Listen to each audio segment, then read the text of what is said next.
El pasado 23 de enero, más de un centenar de personas se manifestaron en la ciudad de Culiacán, Sinaloa, para exigir al gobernador Rubén Rocha Moya paz y justicia tras el asesinato de 2 niños de 12 y 9 años de edad, así como de su padre, quienes perdieron la vida en un ataque armado. Un caso más que se integra a la ola de violencia registrada en esa entidad tras las detenciones de los capos del narcotráfico, Ismael El Mayo Zambada García y Joaquín Guzmán López. Sin embargo, algunas voces señalan que la violencia, la cual le es inherente al narcotráfico, deriva en buena medida de un marco de ilegalidad impulsado principalmente por la impunidad, la corrupción y la colusión de las autoridades con grupos del crimen organizado. Esto y más en Lo Marginal en el Centro. Hoy, en Lo Marginal en el Centro, traemos a la mesa el tema de la violencia en Culiacán. Durante este tiempo, digamos, a partir del 9 de septiembre, una oleada de violencia ha tomado las calles de Culiacán. Las reacciones a este estado de guerra permanente han tomado recientemente un alcance nacional. Por ejemplo, hay manifestaciones por los terribles asesinatos de dos menores de edad. Hay movilizaciones por la destitución del gobernador del estado, Rubén Rocha Moya, el cierre de filas por parte de la administración estatal, pero también el espaldarazo a la administración de Rubén Rocha Moya por parte de la presidenta de la República, Claudia Sheinbaum. En fin, es una espiral de incertidumbre que parece que no tiene final. En ánimo de comprender qué está pasando en Sinaloa, hemos invitado a 2 compañeros que tienen la particularidad de estar, que tienen la particularidad de vivir la realidad del conflicto. Y para conocer mejor qué pasa en Sinaloa, están con nosotros César Ernesto Hernández. Él es periodista y colaborador de la revista Espejo y otros medios nacionales. César, gracias por haber aceptado venir a Lo Marginal en el Centro. Muchas gracias al equipo de Marginal del Centro y gracias a ti, Aquiles. Pues aquí estamos para compartir un poco desde acá nuestro punto de vista de lo que está ocurriendo. Sí, creo que es lo necesario que oigamos, que sepamos desde Sinaloa qué es lo que está pasando, y muchas gracias por aceptar. También nos acompaña Pavel Calderón Sosa. Él es licenciado en Economía por la UNAM y es activista social en el estado de Sinaloa. Pavel, gracias también por estar ahora aquí en Lo Marginal en el Centro. Muchas gracias, Aquiles, y también a Canal 6, Lo Marginal en el Centro, por su invitación. Esperemos que después de este programa nos quede más clara la situación de la violencia en Sinaloa, y para comprender mejor las manifestaciones de la gente contra la inseguridad, contra la violencia y ahora también contra el gobierno del Estado. Bienvenidas todas y todos a Lo Marginal en el Centro.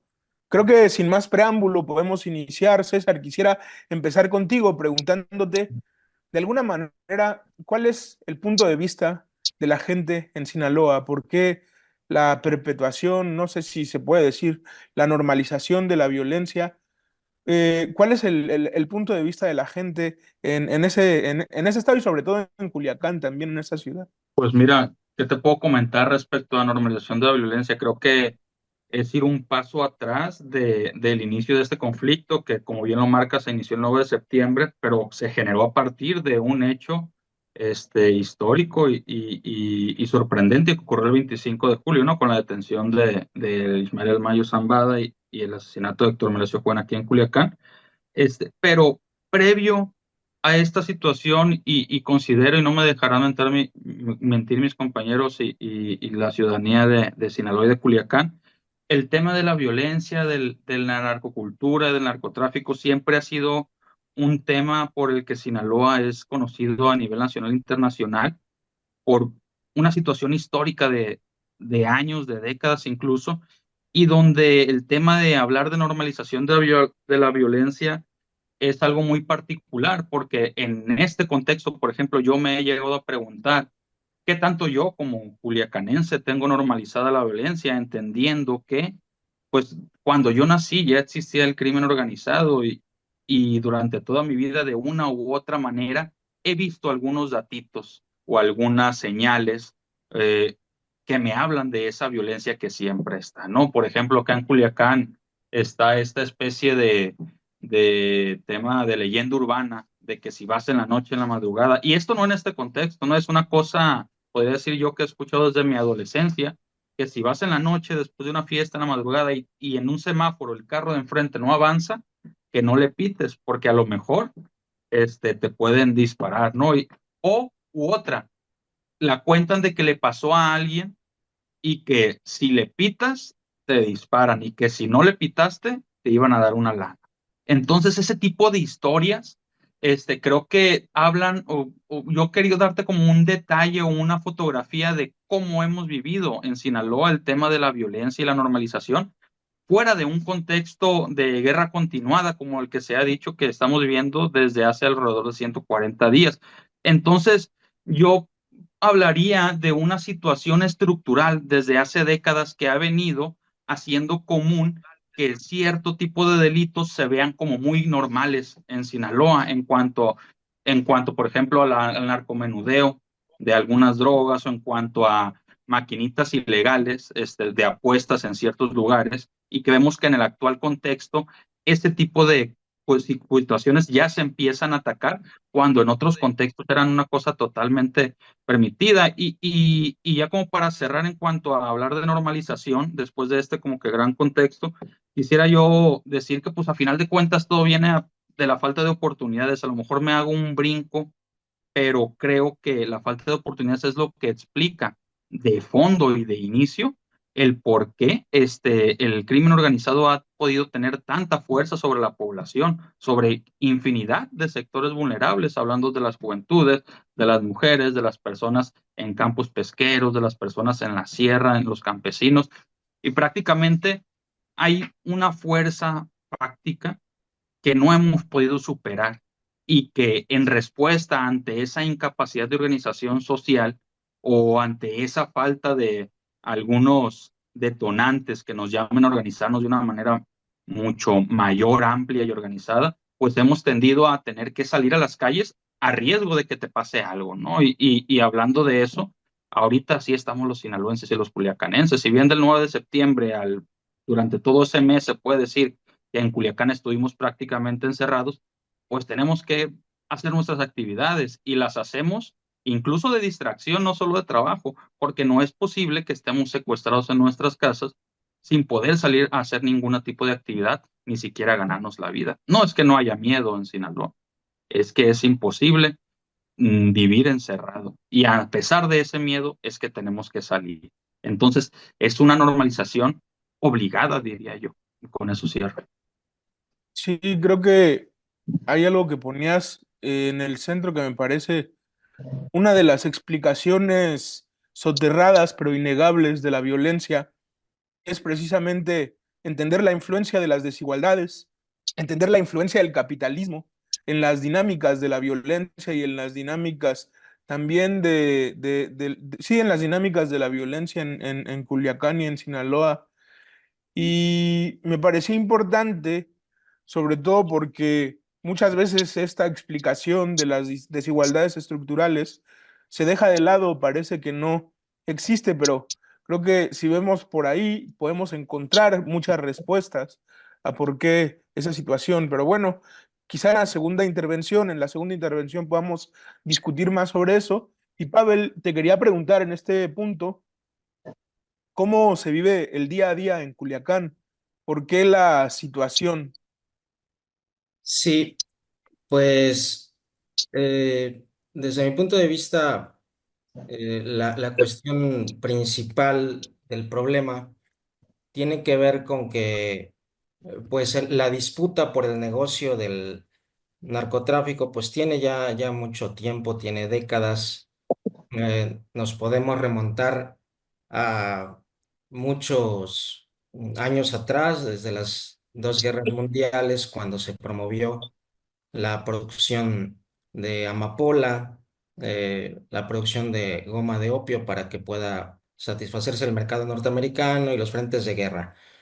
Y bueno, la cuestión de que pues sea un negocio ilícito, el del narcotráfico, pues aumenta bastante su rentabilidad. Entonces, lo que estamos viendo el día de hoy es la disputa por este jugoso mercado entre dos facciones del mismo grupo. Y bueno, pues evidentemente ninguna de las facciones va a renunciar a esa jugosa tajada del pastel, si no es pues avasallado por el otro grupo. Entonces, esta situación me parece que no tiene remedio mientras exista esta disputa, va a seguirse presentando a veces en momentos más agudizada la violencia, como el que estamos viendo ahora, y a veces va a haber una pax narca, como se le llama, cuando se logra estabilizar la cuestión, cuando alguno de los grupos domine al otro. Entonces, me parece que eso estaría en el fondo de la cuestión, dado que este problema lleva ya décadas, lleva ya muchos años. Entonces, pues se ha acostumbrado a convivir la ciudadanía con esto, no exenta de miedo, como ya decía César, pero al final, pues puede lidiarse con esto. Hay evidentemente mucha inconformidad, mucha incertidumbre, efectos psicológicos, y esto, pues no podemos dejarlo de lado, ¿no? Pero yo creo que esa es una de las cuestiones que ha hecho pues que la gente al final de cuentas se adapte a esto. ¿Qué tiene que ver también el negocio en esto? Bueno, pues que la mayor parte de la población que se mete a este tipo de actividades porque ve la posibilidad de salir pues de la pobreza, del atraso, como ya comentaba César, la falta de oportunidades, pues representa una válvula de escape para su situación económica. Creo que eso es lo que también hace que la gente al final pues vean esta problemática del narcotráfico, incluso una solución económica a los problemas estructurales de nuestra economía y que hace que pues se meta a arriesgar la vida, sobre todo mucha juventud. Ahí están las cifras actuales. Me parece que son ya más de o aproximadamente 800, 800 víctimas a partir del 9 de septiembre para acá, con cifras hasta ayer que dio el mismo gobierno, más de 900 desaparecidos. Entonces, hay una dinámica pues en la que está inmersa Sinaloa, pero esta solamente es una cuestión agudizada, porque siempre hay levantones, siempre hay desaparecidos, siempre hay asesinatos. Pues ahí está la razón económica de fondo que hace que se cohabite con este problema, porque al final mucha gente depende de esta actividad. Y te quería preguntar, César, o el estado de ánimo de la sociedad con las autoridades, sobre todo pensando en la relación, en las manifestaciones que ha habido últimamente. ¿Cómo ven los sinaloenses, los habitantes de Culiacán, la administración de Rubén Rocha Moya y de la estrategia de pacificación de Sinaloa? Sí, muchas gracias por la pregunta, Aquiles. Evidentemente, el estado de ánimo de la sociedad en estos momentos es de hartazgo ante una estrategia que ha valorado la misma sociedad, no ha dado resultados y lo ha valorado precisamente en algunas de las cifras que comentaba alrededor de, pues casi ya se acercan a los 1,000 desaparecidos y 1,000 asesinatos, ya van 6 meses. Han dado cifras también de más de 20 jóvenes menores de edad que han sido heridos en los hospitales. Y como que este es el punto donde las personas empiezan a decir, oye, principal consigna de la marcha del jueves pasado fue, pues con los niños no, la segunda fue queremos paz y la tercera fue fuera Rocha, ¿no? El domingo pasado, a pesar de lo que se vio, y de lo que el gobierno ha llamado como una marcha por la paz, la convocatoria para la marcha del domingo pasado fue, en primer lugar, en segundo y en tercero, la destitución o la salida del gobernador Rubén Rocha Moya. Y ante esto, parecía que después de estas dos marchas iba a haber un cambio en cuanto a la narrativa del gobierno del Estado en el reconocimiento de la gravedad de la situación, porque creo yo que una de las cosas que más tienen enojada a la sociedad culiacanense es una narrativa donde se intenta minimizar o no tomar como muy grave la situación que estamos viviendo. No, una y otra vez el gobernador ha dicho, y es muy popular, o se ha hecho tristemente viral este video de su visita a Hermosillo, donde le preguntan, oye, ¿y se puede ir a Culiacán? Y el gobernador dice, perfectísimamente puedes ir a Culiacán. La gente está en las escuelas, el BEIS está lleno, pero de nuevo, no es que la gente no tenga miedo de salir a las calles, es que ante una situación tan continuada, hablamos de ya 140 días de incertidumbre, no puedes tú, pues dejar de trabajar o dejar de recrearte con todos los cuidados y el miedo que puedas tener, pues.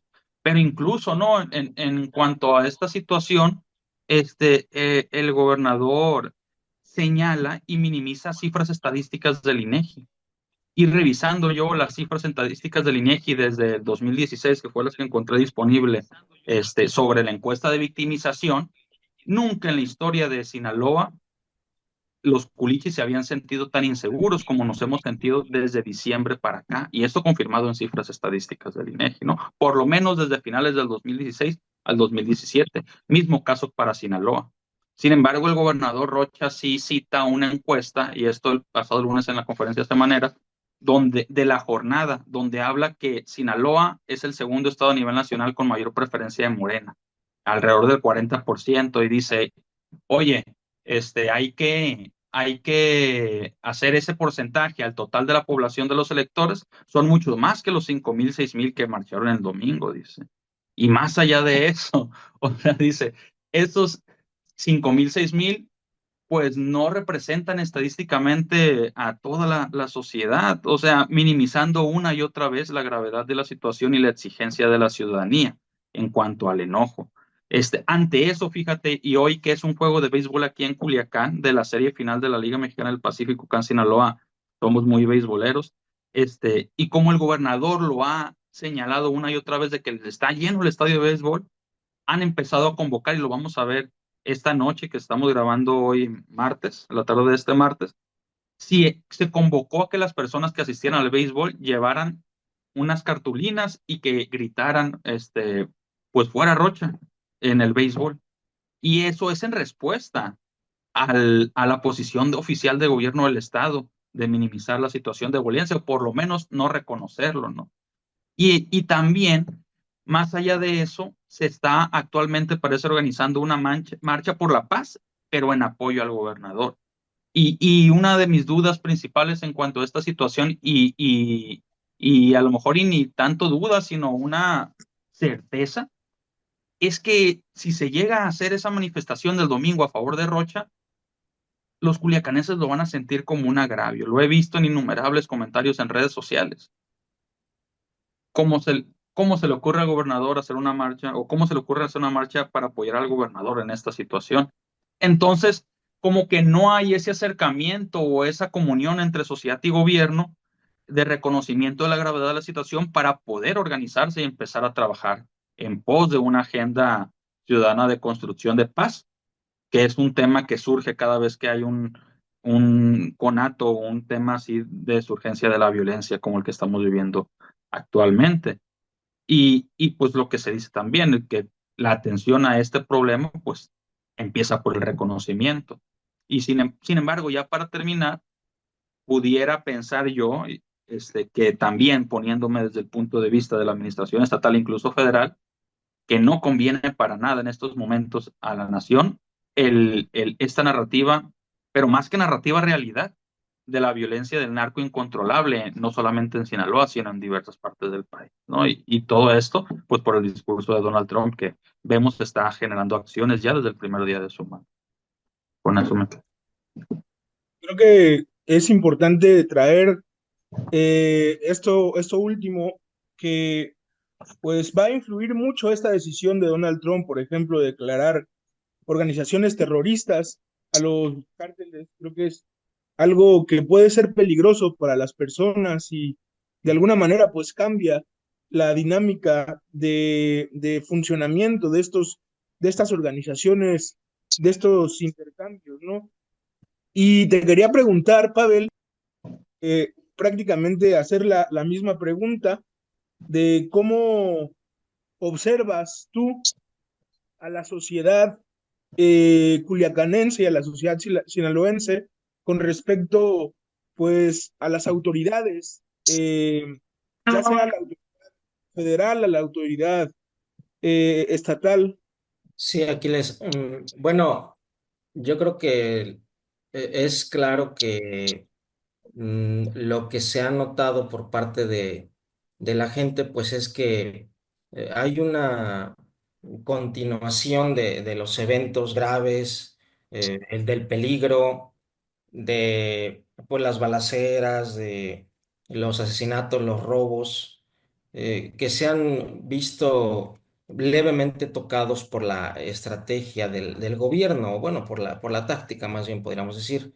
Mm, ¿Qué se ha dicho? Bueno, pues que venga Harfush, el secretario de Seguridad Pública, el supersecretario, como le llaman ahora, para que atienda en el lugar, in situ, el problema, pero pues vemos que lo que anunciaron como una estrategia muy novedosa de atención al problema de la violencia o de la agudización de la violencia, pues no tiene mucho de novedoso porque pues es algo de lo que se viene diciendo hace mucho tiempo. En concreto, ¿qué es lo que más se ha visto? Una multiplicación de los cuerpos de seguridad, fuerzas especiales, llegando por cientos del ejército. Cada semana se anuncia un nuevo contingente de militares, de fuerzas especiales.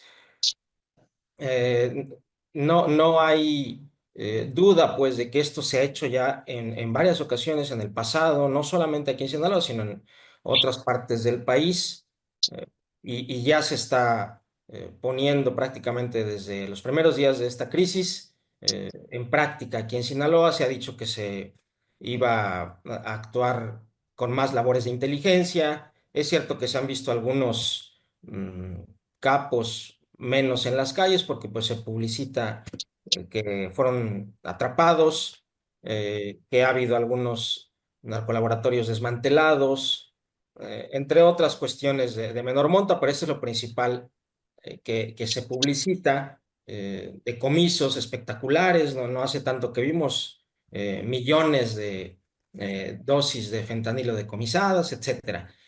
Pero me parece que esto tiene más un efecto mediático porque la ciudadanía ve que sigue la situación de crisis.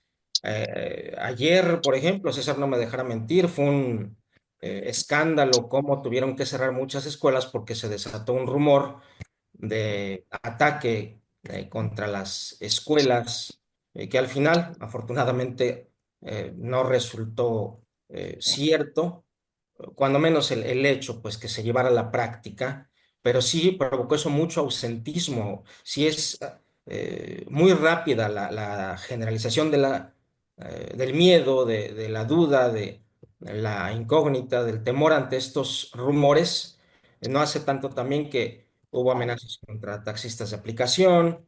mm, en cuanto se desata alguna balacera, pues mucha gente de los alrededores donde suenan, pues ya no sale, se intimida de manera natural. Y esto es algo de lo que decía César también, acaba de publicar, bueno, se conocieron los resultados de la encuesta nacional de seguridad pública urbana, y mientras que antes del inicio de esta agudización de la crisis, la percepción de inseguridad en Culiacán era de 45% aproximadamente, ahorita ya supera el 90%.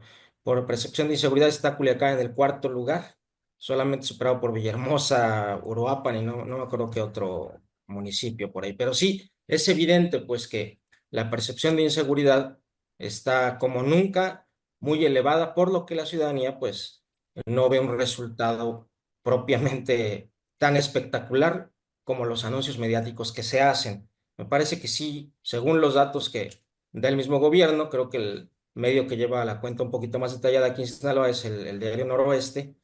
Ahí yo leí que pues están bajando un poquito los promedios diarios de homicidios, de levantones, poco, pero bajan, si se ve una tendencia a la baja. a raíz de que están acumulando cuerpos de seguridad aquí en el estado. Sin embargo, ahí está el fenómeno esencialmente intocado, grave, el peligro todos los días y pues la percepción ciudadana, como decía César, pues registrando esto inconforme, con coraje, con temor, resignada pues a hacer lo que tenga que hacer para hacer sus actividades, pero me parece que no ese es el camino, las causas no se están atacando del problema, que son algunas de las que mencionábamos al inicio, y que creo que debería conocer el pueblo para que se pueda también orientar sobre qué es lo que se tiene que hacer y quién lo tiene que hacer. Si no los gobernantes que están ahora, hay que buscar nuevas opciones y me parece que tiene que estar ahí el pueblo organizado, encabezando nuevos proyectos de nación y de atención a los problemas de inseguridad, como todos los problemas del país. Sí, muchas gracias para ir cerrando nuestra entrevista, nuestra conversación. Quería preguntarte, César, si de alguna manera, con toda esta cotidianeidad de la violencia, esa normalización, ¿cuáles serían algunas vías para construir paz en Culiacán, en Sinaloa? ¿Es posible abandonar esas dinámicas en el corto, mediano, largo plazo? Que haya una posibilidad de construir pues un estado pacífico, que no esté impelido por la cuestión de la violencia.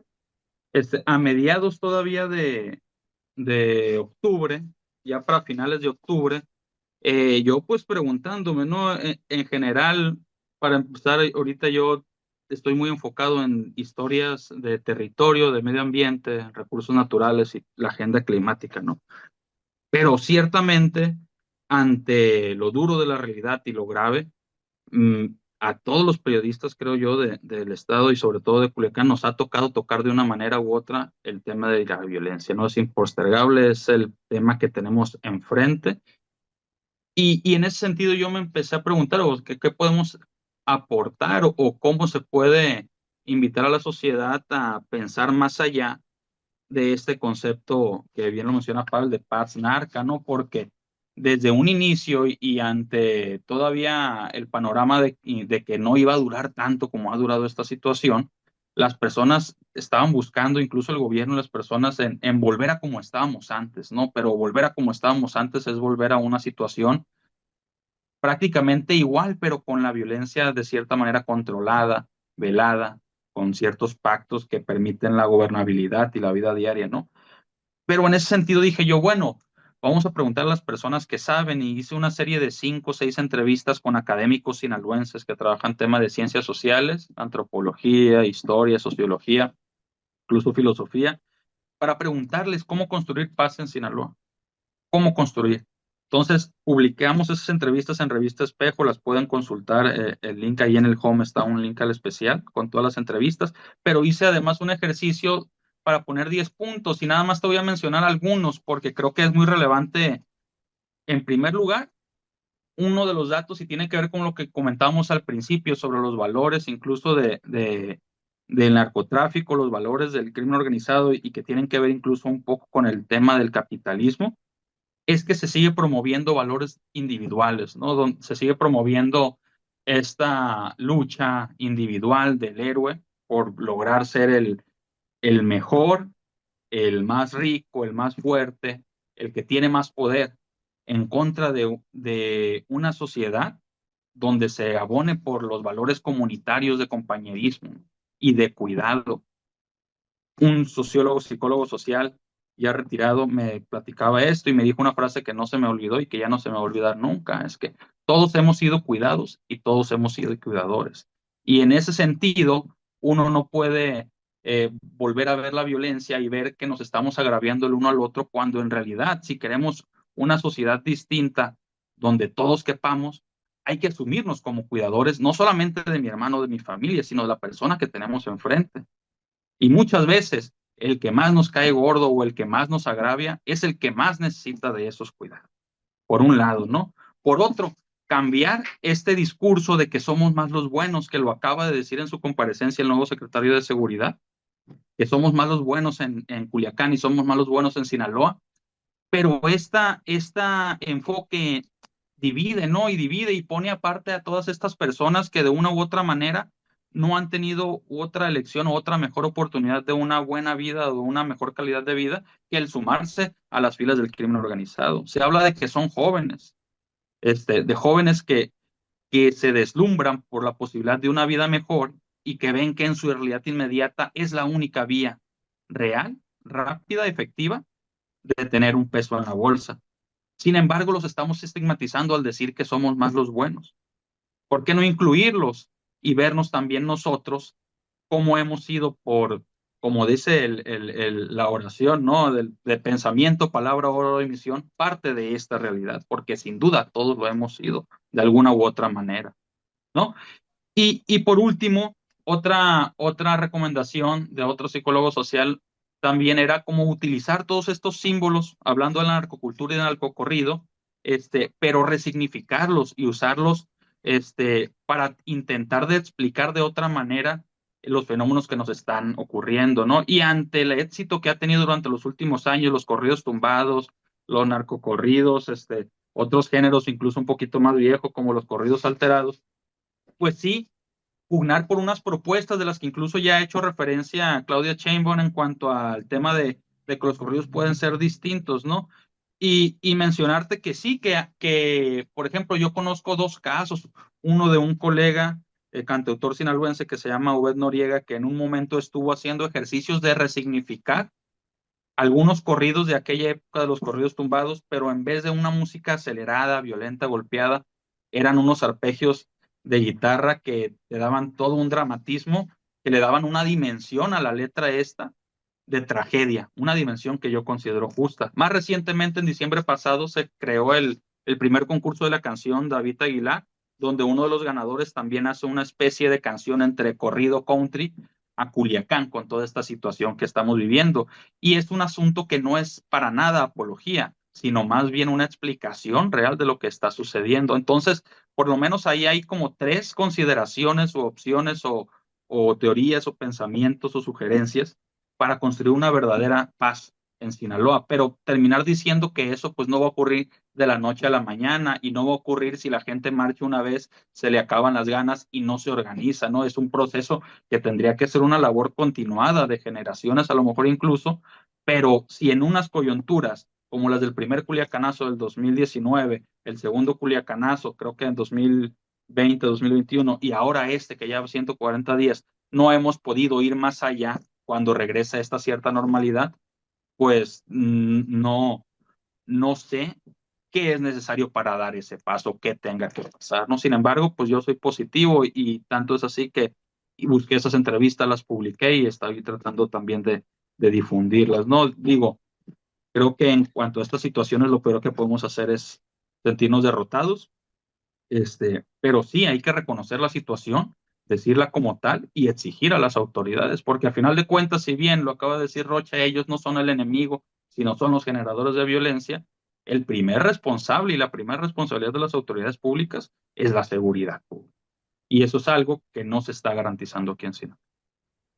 Sí, me parece bastante interesante algunas de las cosas que mencionas. Creo que no se puede entender el auge de esta visión de la vida del que se puede considerar como la narcocultura, sin dejar de lado el proceso de neoliberalización de la razón neoliberal, que es perfectamente compatible, un individualismo atroz, una falta de solidaridad con la gente, una lucha por exclusivamente las propias necesidades, dejando de lado cualquier proyecto colectivo. Creo que esa colonización de la razón neoliberal es perfectamente compatible con la visión más hegemónica, más mainstream del narcotráfico en este país, y que creo que evidentemente muchas plataformas digitales han contribuido de alguna manera a difundir esta cuestión, y sin embargo me parece también interesante lo que mencionabas, que mucha de la gente que fue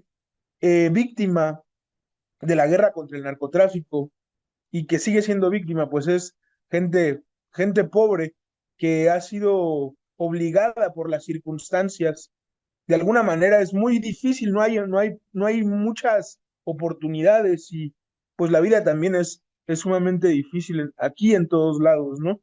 Y en ese sentido, Pavel, quería preguntarte, para terminar con esta conversación que me ha parecido muy interesante, quería preguntarte cómo las manifestaciones que hemos visto, que de alguna manera, aunque no son un fenómeno inédito, sí es un fenómeno de alguna manera extraño, porque no hay muchas manifestaciones masivas hasta ahora, pueden ser un punto como de inflexión en esta dinámica, pueden hacer que participe mejor el proceso de pacificación o cómo interpretas tú esas manifestaciones que están surgiendo. Sí, Aquiles, bueno, yo creo que hay que reconocer primero que estas manifestaciones tienen una base, por todo lo que se ha dicho acá y más cosas que se pueden decir, real, objetiva.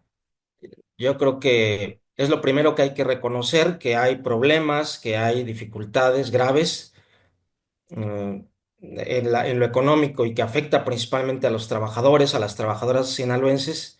No cabe duda que hay que voltear a ver a este tipo de cuestiones. Organismos empresariales como la Canaco, como la Canacintra, son algunas de las que he leído hablan, por ejemplo, de unas 500 empresas ya cerradas, de unos 25,000 empleos perdidos. Esto definitivamente pues, es para tener desesperada a una buena parte de la población culiacanense. Esos datos son solamente de Culiacán. Claro que eh, hay gente con datos oficiales que no reconoce estos datos, pero al final el juicio pues, lo tiene la ciudadanía, que es la que lo está sufriendo, la que está padeciendo los horarios recortados en el trabajo. Los negocios han dejado de cerrar en horarios tradicionales para cerrar en horarios recortados. A las 5 o 6 de la tarde muchos negocios dejan de operar diariamente, cuando antes cerraban a las 8 9 10 de la noche algunos. Y esto va a traer crisis, ya le está trayendo, ya ha traído mucho desempleo. Decía yo que se estiman unos 25,000 desempleados nuevos o cuando menos puestos de trabajo perdidos. Y esto me parece que es algo que sí tiene muy inconforme la ciudadanía.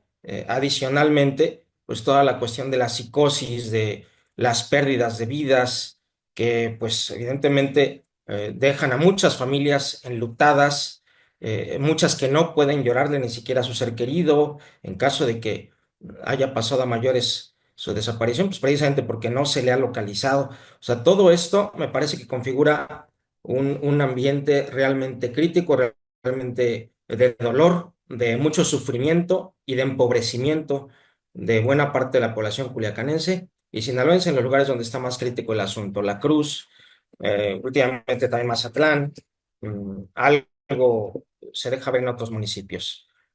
Pero creo que la cuestión tiene que verse más allá de que se haya manifestado y se haya salido a las calles a gritar la inconformidad sobre dentro de qué contexto o dentro de qué conjunto de acciones se meten estas manifestaciones. Me parece que hay que ver el problema de esta manera, como prueba legítima de inconformidad, de protesta, de que la gente quiere que algo cambie. No hay duda de que pues hay que celebrar las manifestaciones porque son una muestra espontánea de la irritación, de la inconformidad y que algo se tiene que hacer para que vivamos mejor en Culiacán y en Sinaloa. De todas maneras, creo que cabe la reflexión por lo mismo que decías, Aquiles, o sea, dado que ha habido ya manifestaciones de este tipo en otros estados, en otros momentos, recuerdo Chiapas, recuerdo Tabasco, recuerdo Guerrero, Guanajuato, me parece en algún momento, con la última masacre que hubo en Salvatierra, si no me equivoco, pues ha habido manifestaciones importantes de cientos, de miles de personas.